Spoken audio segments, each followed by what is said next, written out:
हिमालय की ऊंचाइयों में धुंध से छिपा और कहानियों में लिपटा हुआ था सन्नाटा का गांव सिलेंटिया। यहाँ के लोग रात में अजीब आवाजें, अंधेरे में चलती परछाइयां और बिना निशान के गायब हो जाने वाले लोगों की बातें करते थे। कोई भी यहाँ आने की हिम्मत नहीं करता था, लेकिन दोस्तों के एक ग्रुप के लिए ये कहानियां एक चुनौती थी, एक ऐसा रहस्य जो सुलझाने के लिए कह रहा था। ग्रुप में थे अर्जुन, जो हमेशा समझदारी की बात करता था। फिर थी प्रिया, जो बहुत ही एडवेंचरस थी और किसी भी खतरे का सामना करने के लिए तैयार रहती थी। और आखिर में था रोहन, जो भूतों और आत्माओं की बातों पर हंसता था। वे सब मिलकर सिलेंटिया के लिए निकल पड़े, इस फुसफुसाहट के पीछे का सच जानने के लिए। Are you sure about this? Arjun ने पूछा।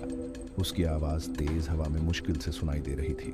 विलेजर्स ने हमें चेतावनी दी थी, कोई भी सिलेंटिया से वापस नहीं आता, इसीलिए तो हमें जाना है, प्रिया ने तुरंत जवाब दिया।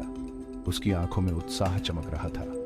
जरा सोचो, अगर हम सच का पता लगा लें तो हमारे पास क्या कहानी होगी। रोहन, जो हमेशा से संदेह करता था, हंसते हुए बोला, इन सब के पीछे जरूर कोई लॉजिकल एक्सप्लेनेशन होगा, हमें बस उसे ढूंढना है।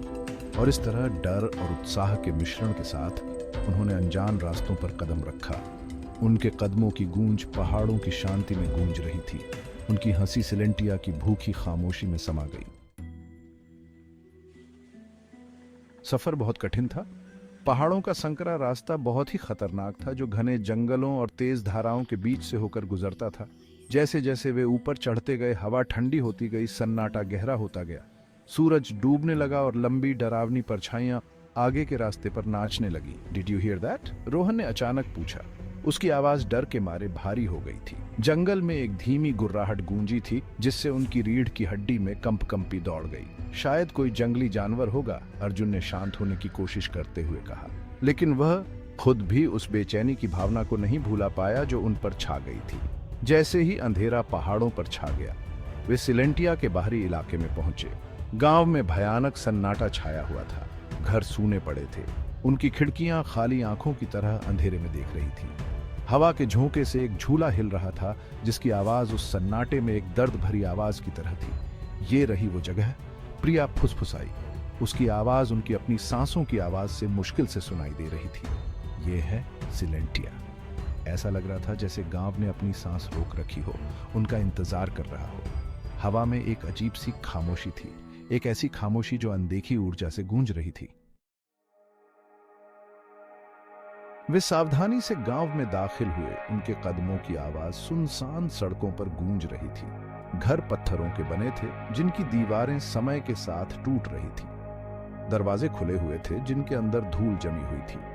ऐसा लग रहा था जैसे गांव वाले सब कुछ पीछे छोड़कर गायब हो गए हों। हेलो, प्रिया ने आवाज दी। उसकी आवाज उस सन्नाटे में गूंज उठी। क्या यहां कोई है? जवाब में सिर्फ सन्नाटा था। एक ऐसा सन्नाटा जो इतना गहरा था कि बहरा कर देने वाला था। केवल हवा की आवाज खाली सड़कों पर सीटी बजा रही थी, एक उदास और अकेली आवाज। वे आगे बढ़ते रहे। हर पल उनकी बेचैनी बढ़ती जा रही थी। परछाइयां लंबी होती जा रही थी, उनकी तरफ हाथों की तरह बढ़ रही थी। हवा भारी हो गई, जिससे सांस लेना मुश्किल हो गया। ये जगह? रोहन ने अपनी बात शुरू की। उसकी आवाज कांप रही थी। इस जगह कुछ तो गड़बड़ है। वह सही कह रहा था। सिलेंटिया बस खाली नहीं था, यह सुनसान, भुला हुआ, किसी अनदेखी शक्ति द्वारा निगला हुआ लग रहा था। और जैसे जैसे वे गांव में आगे बढ़ते गए, उन्होंने महसूस किया कि सन्नाटा वास्तव में सन्नाटा नहीं था, यह फुसफुसाहट से जिंदा था। गांव के बीचों बीच एक प्राचीन मंदिर था, जिसके कभी चमकीले रंग फीके पड़ चुके थे और दीवारों पर लताएं चढ़ गई थीं। इसके आसपास की हवा अलग महसूस हो रही थी, भारी, ठंडी, एक अनदेखी ऊर्जा से भरी हुई। फुसफुसाहट इसकी टूटती दीवारों से आती हुई लग रही थी। मंदिर? अर्जुन ने अपनी नजरें उस विशाल इमारत पर टिकाते हुए कहा। विलेजर्स एक श्राप के बारे में बात करते थे। उन्होंने कहा था कि यह मंदिर भूतिया है। भूतिया? रोहन ने उपहास किया, हालांकि उसकी आवाज में उसका सामान्य विश्वास नहीं था। मुझे मत बताओ कि तुम अब लोकल गोस्ट स्टोरीज पर विश्वास करने लगे हो। अपने दिखावे के बावजूद रोहन भी उस डर को नहीं नकार सका जो मंदिर से निकल रहा था।